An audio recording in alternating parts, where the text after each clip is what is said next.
ಶ್ರೀಲಂಕಾಯಿಂದ ಸೀತೆ ಇಲ್ಲಿ ಬರಬೇಕಾದ್ರೆ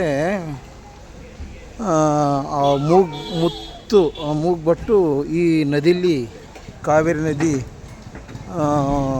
ಇಲ್ಲಿ ಬೀಳಿಸ್ಬಿಡ್ತಾರೆ. ಆವಾಗ ಅಳ್ತಾ ಕೂತಿರ್ತಾಳೆ ಸೀತಾಮಾತೆ.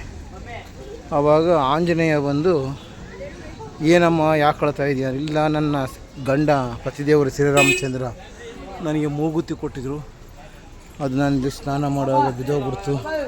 ಈಗ ನಾನು ಯಾವ ರೀತಿ ಶ್ರೀರಾಮಚಂದ್ರನಿಗೆ ನನಗೆ ಮುಖವನ್ನು ತೋರಿಸ್ಲಿ ಅಂದಾಗ ಹನುಮಂತ ತನ್ನ ಬಾಲದಿಂದ ಮುತ್ತತ್ತಿ ಒಳಗೆ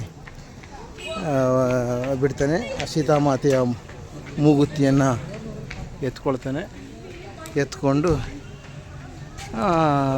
ಆ ಮುತ್ತು ಎತ್ತಿ ಕೊಡ್ತಾನೆ ಸೀತಾಮಾತೆ. ಅಂದಿನಿಂದ ಅವತ್ತು ಮುತ್ತೆತ್ತರಾಯ ಹನುಮಾನ್, ಸೀತಾಮಾತೆಯ ಮುತ್ತನ್ನು ಎತ್ತಂತರಾಯ ಮುತ್ತೆತ್ತರಾಯ.